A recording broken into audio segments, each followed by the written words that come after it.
విక్రమాదిత్యుడు మళ్లీ కూర్చుని రాణి ధరించిన హారంపై ఉన్న 4వ అదృశ్య వీరుడిని బిగ్గరగా పిలిచాడు. ఓ రాణి హారమా, మంచం వంతు, కుజ పాత్ర వంతు, కెటికి వంతు కూడా అయిపోయింది. ఇప్పుడు నీ వంతు. నీవైనా ఏదో ఒకటి చెప్పు. ఈ ఆఖరి జామును ఇలా వృధాగా గడిచిపోనివ్వకు అని అంటారు. హారం నుంచి అదృశ్య వీరుడి స్వరం మళ్లీ ఇలా వినిపించింది. మహారాజా, మీకు ఏమైనా చెప్పడానికి నాలో అంత బుద్ధి ఎక్కడుంది? కానీ మీరు విజయం సాధిస్తే ఆ విజయాన్ని డోలియాకు చెప్పుతాను అని అంటుంది. విక్రముడు నవ్వుతూ, సరే, అలా అయితే నేను చెప్పే ఈ ఆఖరి కథను శ్రద్ధగా విను అని కథను గంభీరంగా చెప్పడం మొదలు పెట్టాడు. రాణి మౌనవతి హృదయం ఇప్పుడు చాలా కలవరపడుతోంది. ఈసారి మాత్రం ఒక్క మాట కూడా మాట్లాడకుండా ఉండాలని గట్టిగా నిశ్చయించుకుంది. ఆఖరి జాము మొదలైంది. ఒక గ్రామంలో 4 స్నేహితులు ఉండేవారు. ఒకడు బ్రాహ్మణుడి కుమారుడు, ఒకడు వడ్రంగ కుమారుడు, ఒకడు బట్టలు కుట్టేవాడి కుమారుడు, ఒకడు బంగారు పని చేసేవాడి కుమారుడు. ఒకరోజు 4 కలిసి మంచిగా ధనం సంపాదించుకునేందుకు సుదూర నగరానికి పయనమయ్యి సాయంత్రం అయ్యేసరికి ఒక అడవి మధ్యలోకి చేరుకుంటారు. అప్పటికే చీకటి పడిపోతుంది. చుట్టూ నిర్మానుష్య ప్రదేశం.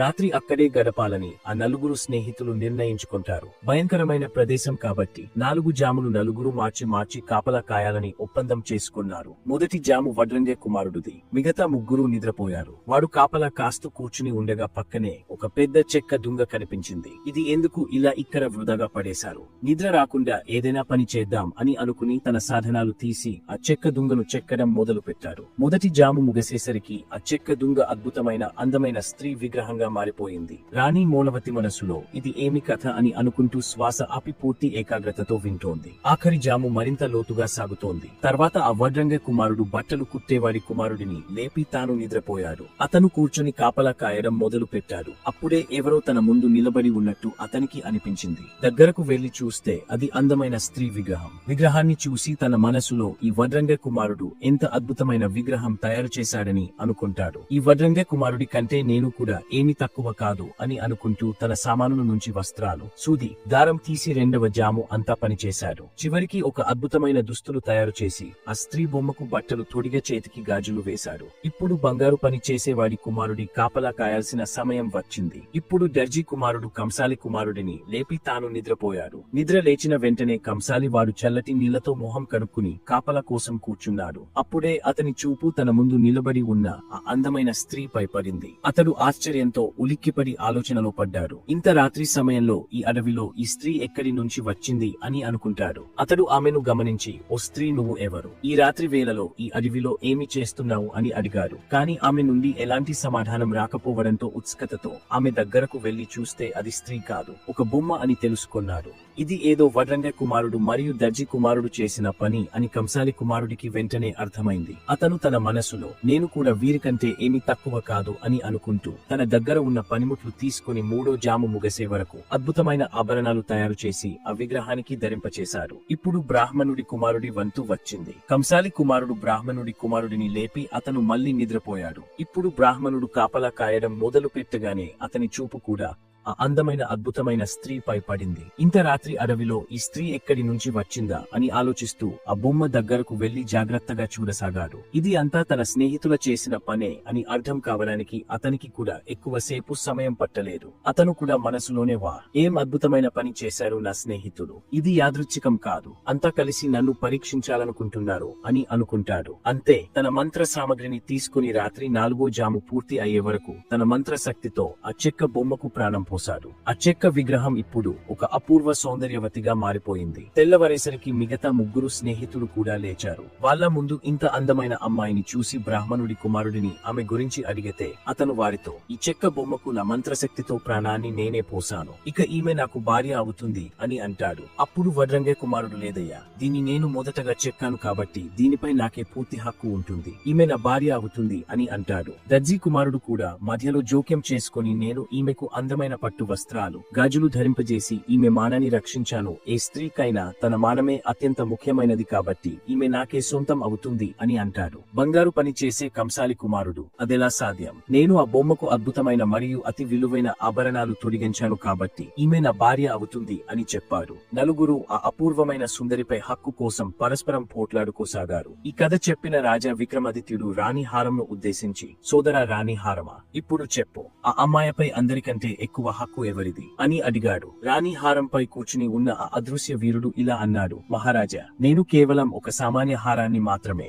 రాణికి ఇష్టమొచ్చినప్పుడు ధరించి ఇష్టం లేనప్పుడు పక్కన పడేస్తుంది. మరి నాకు కూడా నీ ప్రశ్నకు సమాధానం చెప్పేంత జ్ఞానం లేదు. ఈ విషయం బోధపడేంత తెలివి కూడా నాలో లేదు. ఆ అమ్మాయిపై అందరికంటే ఎక్కువ హక్కు ఎవరిది అని అడుగుతాడు. పరాజిత యోధుడి మాటలు విన్న రాణి కోపంతో నిండిపోయింది. కానీ ఆ ఆగ్రహాన్ని లోలోపలే దిగమింగుకుని ఏమీ మాట్లాడలేదు. రాణి నోరు మెదపకుండా ఉండటం చూసి రాత్రి 4వ జాము ఇక కొద్ది నిమిషాలు మాత్రమే మిగిలి ఉందని రాజా విక్రమాదిత్యుడు గ్రహించి కాసేపు ఆలోచించి ఇలా అన్నాడు, విను రాణి హారమా, ఆ స్త్రీ ఆ అమ్మాయిలో ఊపిరి నింపి ప్రాణం పోసిన ఆ బ్రాహ్మణుడు కుమారుడిదే అవుతుంది. రాజు మాటలు వినగానే రాణి మెడలో ఉన్న హారంపై కూర్చుని ఉన్న ఆ యోధుడు వెంటనే ఇలా అన్నాడు, అద్భుతం రాజా, నీ న్యాయం అదిరింది. నీకు సలాం చేయాల్సిందే అని అంటాడు. ఓడిపోయిన యోధుడు మరియు మిగిలిన ముగ్గురు యోధులు కూడా రాజా విక్రమాదిత్య జయహో, రాజా విక్రమాదిత్య జయహో అని జయ జయ నినాదాలు చేస్తూ వా ఏం న్యాయం చెప్పారు మహారాజా అంటూ విక్రమాదిత్యుని కీర్తించారు. ఇదంతా విన్న రాణి మౌనవతి ఇప్పటి వరకు దిగమింగుకున్న కోపాన్ని ఆపుకోలేక రాజా విక్రమాదిత్యుడిని జైలుకి పంపండి అని గట్టిగా అరిచింది.